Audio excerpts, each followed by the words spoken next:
തുർക്കിയിൽ നടന്ന നാറ്റോ ഉച്ചകോടിക്ക് ശേഷം മടങ്ങവേ അമേരിക്കൻ പ്രസിഡന്റ് ഡൊണാൾഡ് ട്രംപ് തന്റെ ഔദ്യോഗിക വിമാനമായ എയർഫോഴ്സ് 1 മാറ്റിയത് സുരക്ഷാ ആശങ്കകളെ തുടർന്നാണെന്ന് റിപ്പോർട്ട്. ഖത്തർ സമ്മാനിച്ച പുതിയ വിമാനത്തിന് പകരം പഴയ എയർഫോഴ്സ് 1 വിമാനത്തിലാണ് അദ്ദേഹം തുർക്കിയിൽ നിന്ന് യാത്ര തിരിച്ചത്. അമേരിക്കയും ഇറാനും തമ്മിൽ വീണ്ടും ആക്രമണങ്ങൾ ആരംഭിച്ച പശ്ചാത്തലത്തിലാണ് ഈ അപ്രതീക്ഷിത മാറ്റം. പഴയ ഓർമ്മകൾ പുതുക്കുന്നതിന്റെ ഭാഗമായാണ് താൻ പഴയ വിമാനത്തിൽ യാത്ര ചെയ്യുന്നത് എന്നാണ് ട്രംപ് ഇതിന് നൽകിയ വിശദീകരണം. അമേരിക്കയിലേക്കുള്ള മടക്കയാത്രയിൽ ബ്രിട്ടനിലെ റോയൽ എയർഫോഴ്സ് മിൽഡൻ ഹാൾ താവളത്തിൽ 2 വിമാനങ്ങളും ഇറങ്ങുമെന്നും അദ്ദേഹം വ്യക്തമാക്കിയിരുന്നു. അമേരിക്കൻ സൈനികർ ഉപയോഗിക്കുന്ന താവളമാണിത്. എന്നാൽ $400 ദശലക്ഷം ചെലവാക്കി നവീകരിച്ച പുതിയ വിമാനത്തിന്റെ സുരക്ഷ സംബന്ധിച്ച് പുതിയ ചോദ്യങ്ങൾ ഉയർത്തുന്നതാണ് ഈ യാത്രാമാറ്റം. ഖത്തർ സമ്മാനിച്ച പുതിയ വിമാനത്തിൽ പഴയ വിമാനങ്ങളിലുള്ളതുപോലെയുള്ള മിസൈൽ പ്രതിരോധ സംവിധാനങ്ങളോ മറ്റ് സുരക്ഷാ ക്രമീകരണങ്ങളോ ഇല്ലെന്നാണ് പുറത്തുവരുന്ന വിവരങ്ങൾ. മിൽഡൻ ഹാളിലെത്തിയ ട്രംപ് അവിടെ വെച്ച് പുതിയ വിമാനത്തിലേക്ക് മാറുകയും അവിടെയുള്ള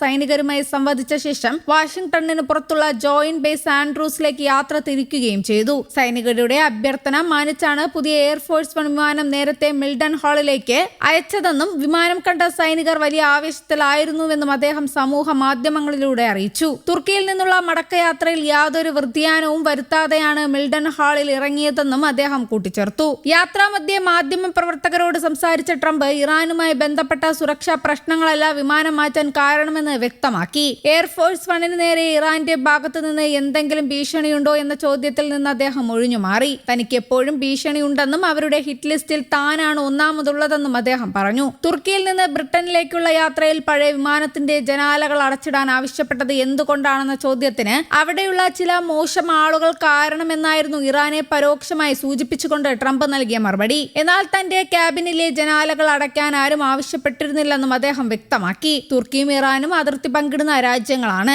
മേഖലയിലെ വാണിജ്യ കപ്പലുകൾക്ക് നേരെ നടന്ന ആക്രമണങ്ങൾക്ക് തിരിച്ചടിയായി അമേരിക്കൻ സൈന്യം ഇറാനിൽ വലിയ തോതിലുള്ള ആക്രമണങ്ങൾ നടത്തിയിരുന്നു. ഇതിന് പിന്നാലെയാണ് വിമാനം മാറ്റിയെന്ന പ്രഖ്യാപനം വന്നത്. പുതിയ വിമാനം സൈനികർക്ക് കാണാനായി ബ്രിട്ടനിലെ താവളത്തിലേക്ക് അയക്കുകയാണെന്നും താൻ പഴയ വിമാനത്തിൽ മടങ്ങുമെന്നും ട്രംപ് സമൂഹ മാധ്യമങ്ങളിലൂടെയാണ് ആദ്യം അറിയിച്ചത്. വാർത്താ സമ്മേളനത്തിൽ സുരക്ഷാ പ്രശ്നങ്ങളാണോ ഇതിന് പിന്നിലെന്ന ചോദ്യത്തിന് നേരിട്ട് മറുപടി നൽകാതിരുന്ന അദ്ദേഹം ഇറാന്റെ കാര്യത്തിൽ താനാണ് ഒന്നാമത്തെ ലക്ഷ്യമെന്ന് ആവർത്തിച്ചു. സാധാരണ രീതിയിലാണ് താൻ മടങ്ങുന്നതെന്നും അദ്ദേഹം പറഞ്ഞു. പുതിയ വിമാനത്തിൽ പ്രതിരോധ സംവിധാനങ്ങൾ ഇല്ലാത്തതാണോ മാറ്റത്തിന് കാരണമെന്ന ചോദ്യത്തിന് വൈറ്റ് ഹൌസ് ആണ് മറുപടി നൽകിയത്. പുതിയ എയർഫോഴ്സ് 1 അത്യാധുനിക വിമാനമാണെന്നും പ്രസിഡന്റിന്റെയും ഉദ്യോഗസ്ഥരുടെയും സുരക്ഷ ഉറപ്പാക്കുന്ന ഉയർന്ന തലത്തിലുള്ള സുരക്ഷാ പ്രോട്ടോകോളുകൾ ഇതിലുണ്ടെന്നും വക്താവ് സ്റ്റീവൻ ച്യൂങ് പ്രസ്താവനയിൽ അറിയിച്ചു. അമേരിക്കയ്ക്ക് നിരവധി ശത്രുക്കൾ ഉണ്ടെന്നും ഭീഷണികളെ നേരിടാൻ ശ്രദ്ധ തിരിക്കലും തെറ്റിദ്ധരിപ്പിക്കലും ഉൾപ്പെടെയുള്ള എല്ലാ മാർഗങ്ങളും ഉപയോഗിക്കുമെന്നും അദ്ദേഹം വ്യക്തമാക്കി. 3.5 പതിറ്റാണ്ടായി അമേരിക്കൻ പ്രസിഡന്റുമാർ ഉപയോഗിക്കുന്ന പഴയ